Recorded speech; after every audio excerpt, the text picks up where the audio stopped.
Hello everyone, कैसे हैं आप सभी। तो उत्तर प्रदेश लोक सेवा आयोग ने समीक्षा अधिकारी का जो है और सहायक समीक्षा अधिकारी का नोटिफिकेशन जारी कर दिया है 2023 के लिए। अब आप लोग तैयार हो जाइए, रेस एकदम शुरू हो चुकी है और 3 महीने से 3.5 महीने बचे हुए हैं अब। और सभी जो दोस्तों लोग हैं और आप लोग जो जितने भी लोग हैं, जितने भी अभ्यर्थी हैं, वो अब रेस में कूद पड़िए, क्योंकि अब समय बिल्कुल नहीं बचा हुआ है। आप देख सकते हैं यहाँ पर नोटिफिकेशन आज आ चुका है। जैसा कि कल लोक सेवा उत्तर प्रदेश लोक सेवा आयोग ने जो है कल एक शॉर्ट नोटिस जारी किया था इन्होंने, और इन्होंने बोला था कि मैं 9/10/2023 को जो है एकदम मतलब हम लोग एक नोटिफिकेशन लेकर आ रहे हैं समीक्षा अधिकारी आरओ और एआरओ के लिए। ठीक है, तो अब देखिए यहाँ पर दिया हुआ है कि ऑनलाइन आवेदन जो है प्रारंभ होने की तिथि जो है वो 9 तारीख से है। आज से ही मतलब ये लगभग मतलब कि मान सकते हैं आप यहाँ पर कि आज से मतलब ये ऑनलाइन आवेदन प्रारंभ हो चुका है। और आवेदन जो है स्वीकार सबमिट किए जाने की अंतिम जो तिथि है वो 9/11 है। पक्का 1 महीने का जो है आपको समय मिला है यहाँ पर। और ऑनलाइन परीक्षा शुल्क बैंक के जमा करने की जो अंतिम तिथि है वो भी 9/11/2023 ही है। तो यहाँ पर आप देख सकते हैं यहाँ पर कि मतलब उत्तर प्रदेश लोक सेवा आयोग ने किस तरह से अपना नोटिफिकेशन जारी किया है। यहाँ पर सबसे महत्वपूर्ण जो बात है यहाँ पर जो हाईलाइट किया हुआ है, आप देख सकते हैं यहाँ पर कि यहाँ पर जो है होम पेज में आपको यहाँ पर कैंडिडेट का डैशबोर्ड में है ओटीआर बेस्ड जो है मॉडिफिकेशन और एप्लीकेशन पर क्लिक करने पर आवेदन पत्र अनिवार्य मतलब अर्हता एक बार पर संशोधन कर सकते हैं। तो यहाँ पर ये चीज़ दी हुई है। और यहाँ पर सबसे महत्वपूर्ण बातें जो है, आपको जो फॉर्म फिलअप करना है वो उसके पहले आपको ओटीआर पंजीकरण करना बहुत जरूरी है। ओटीआर का रजिस्ट्रेशन करना बहुत जरूरी है। वन टाइम रजिस्ट्रेशन नंबर जो है आपको लेना बहुत जरूरी है। उसके बाद ही आप इस फॉर्म को फिल कर सकते हैं। देखिए यहाँ पर क्या क्या चीज़ें और लिखी हुई है, एक बार बता देता हूँ आपको। इसमें ओटीआर जो है नंबर के अभाव में ऑनलाइन आवेदन सबमिट जो है नहीं किया जा सकता है, ये अभी मैंने बताया। और ऐसे अभ्यर्थी जिन्होंने ओटीआर नंबर प्राप्त नहीं किया है वो ऑनलाइन आवेदन करने के 72 घंटे पहले जो है ये जो आपको दिया हुआ है यहाँ से आप ओटीआर नंबर प्राप्त कर सकते हैं। यहाँ पर आपकी कुछ बेसिक इन्फॉर्मेशन जो है वो डाले जाएंगे। और हर बार आपको जब अब है जो है ऐसा है कि हर बार आपको फॉर्म की पूरी लिस्ट मतलब कि अपलोड करने की ज़रूरत नहीं है। हर चीज़ अपलोड करने की ज़रूरत नहीं है। थोड़े बहुत जो है इन्फॉर्मेशन हर एग्ज़ाम में, यूपी के हर एग्ज़ाम में आपको अब मतलब कि सबमिट करने हैं। और उसी ओटीआर नंबर से आपका जो है हर एग्ज़ाम का एप्लीकेशन सबमिट होगा। तो यहाँ पर देख सकते हैं ये जो है uppsc.up.nic.in पर ऑनलाइन आवेदन आप इससे कर सकते हैं ओटीआर देने के बाद। ठीक है, तो देख सकते हैं आप यहाँ पर कि किस तरह से मतलब यहाँ पर ओटीआर देने के बाद ही आप सबमिट कर सकते हैं। उसके बाद देख लेते हैं कुछ महत्वपूर्ण चीज़ें। तो आप जैसे कि मतलब अभी तक तो ओटीआर वगैरह ही है यहाँ पर, ठीक है। उसमें उसके बाद जो महत्वपूर्ण चीज़ें हैं आप यहाँ पर देखिए, तो रिक्तियों की जो संख्या है, कौन कौन सी रिक्तियाँ आई हुई है। तो विभाग जो है, विभाग का नाम दिया हुआ है, पद का नाम दिया हुआ है, पदों की संख्या भी दी हुई है यहाँ पर। तो उत्तर प्रदेश सचिवालय जो है यहाँ पर जो है समीक्षा अधिकारी का पोस्ट है, आरओ का पोस्ट है। और इसमें जो है सबसे अच्छी वैकेंसी आई हुई है 322 वैकेंसी। सोच सकते हैं आप पदों की संख्या कितनी है, 322 सिर्फ और सिर्फ आरओ की वैकेंसी है, जिसमें ना तो टाइपिंग की जरूरत है, ना तो और सर्टिफिकेट की जरूरत है। कंप्यूटर नॉलेज की जो जरूरत मांगा जाता है एआरओ में, एडिशनल ये जो एआरओ में जो मांगा जाता है सहायक समीक्षा अधिकारी में, उसमें अब जरूरत नहीं है। उसके बाद देख सकते हैं उत्तर प्रदेश लोक सेवा आयोग में समीक्षा अधिकारी जो है, इसमें भी समीक्षा अधिकारी की जरूरत है।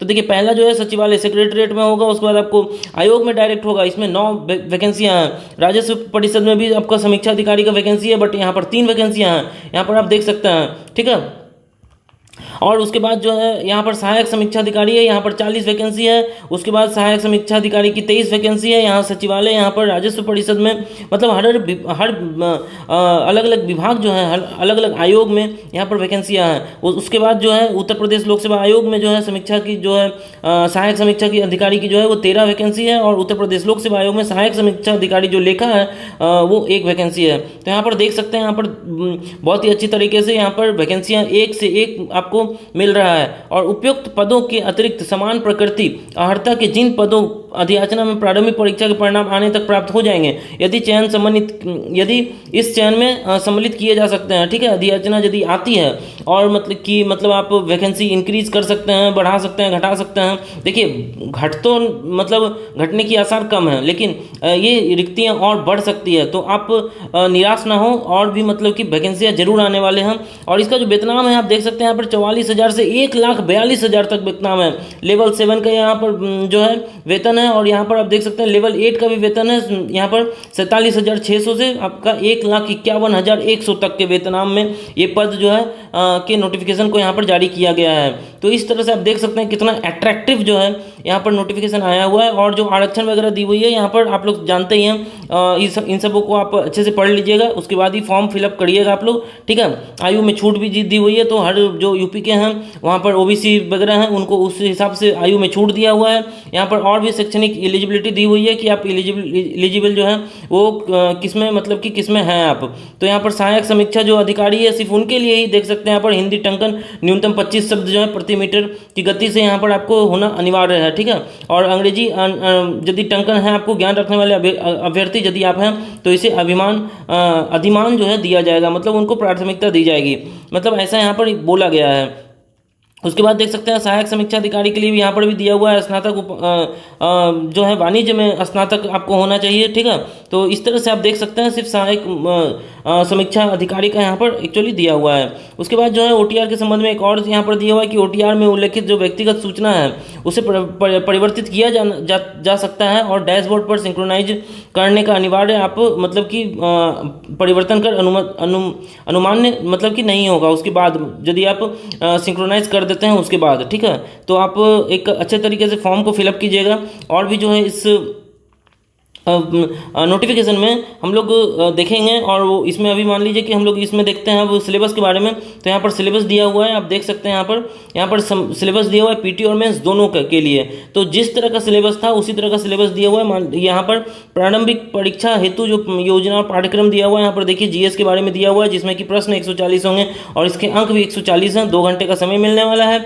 इसका मैंने एक सेपरेट वीडियो बनाया हुआ है इसी चैनल पर और आप उसे देख सकते हैं यहाँ पर। और मैं नीचे जो है इसे पिन भी कर दूंगा ताकि आप इसके पूरे सिलेबस को कोड डिकोड किया हुआ है वहाँ पर आप उसे देख सकते हैं। सामान्य हिंदी का आप देख सकते हैं यहाँ पर 60 नंबर हैं। तो टोटल जो है प्रीलिम्स के लिए आपको यहाँ पर देख सकते हैं 200 नंबर के लिए यहाँ पर प्रीलिम्स होने वाला है। उसके बाद मुख्य परीक्षा के लिए हम लोग एक डेडिकेटेड वीडियो बनाएंगे कि किस तरह से आप मुख्य परीक्षा को क्लियर कर सकते हैं। अपनी एक सीट मुख्य परीक्षा के बाद मतलब आप हासिल कैसे कर सकते हैं उसके लिए भी हम लोग एक डेडिकेटेड वीडियो बनाने वाले हैं। और जो प्रीलिम्स के सिलेबस के लिए है तो उसका डेडिकेटेड वीडियो बना हुआ है, उसे आप लोग देख सकते हैं। यहाँ पर मुख्य परीक्षा जो हेतु है यहाँ पर परीक्षा योजना पाठ्यक्रम सामान्य अध्ययन का जो है यहाँ पर प्रश्न 120 होंगे और 120 मतलब कि सामान्य अध्ययन के लिए है। जो सिलेबस मतलब आपका पीटी में है वही यहाँ पर है। सामान्य हिंदी और अभिलेखन में भी जो सिलेबस आपका पीटी में है वही यहाँ पर है। उसके बाद एक सब्जेक्टिव है जिसमें कि 2.5 घंटे का समय मिलता है।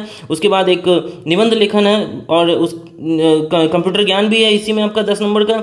उसके बाद जो है आपका ऑब्जेक्टिव है, समझे। उसके बाद आपका एक आता है निबंध लेखन जो कि हम लोगों ने पूरे अच्छे तरीक़े से बताया हुआ है उस वीडियो में, तो आप उसे देखना ना भूलें। और आप इसमें जो आयु सीमा है आप जानते ही हैं कि 21 वर्ष से लेकर मतलब 40 वर्ष तक की आयु सीमा यहाँ पर रखी गई है। तो आप लोग उस तरह से फॉर्म फिलअप करें। और ये जो है सबसे बड़ी बात जो है यहाँ पर कि ये जो है यूपी के सहायक समीक्षा के लिए आई हुई है वैकेंसी, लेकिन ये जो है ये ऑल ओवर इंडिया के लिए है। आप यदि यूपी के नहीं हैं तो निराश होने की ज़रूरत नहीं है, आप भी फॉर्म भर सकते हैं यहाँ पर और आप भी एक सीट ले सकते हैं यदि आप चाहें तो। और यदि मैं बात करूँ तो प्रेफरेंस तो यूपी वालों का थोड़ा रहेगा, और क्योंकि वहाँ के जो वहाँ के जो अभ्यर्थी हैं उन्हें प्रेफरेंस तो थोड़ा सा मतलब कि रहना ही चाहिए, क्योंकि यदि नहीं रहेगा तो फिर मतलब थोड़ा दिक्कत हो जाएगा, समझे। तो 411 पदों के लिए वैकेंसी जो आई हुई है इसके लिए आप लोग आवेदन कर सकते हैं आज से। और यदि किसी तरह का प्रॉब्लम होगा तो आप फिर मेरे को यहाँ टेलीग्राम में मैं पिन कर दूंगा, वहाँ पर आप इंडिकेट कर सकते हैं। सो धन्यवाद दोस्तों, मिलते हैं अगले वीडियो में।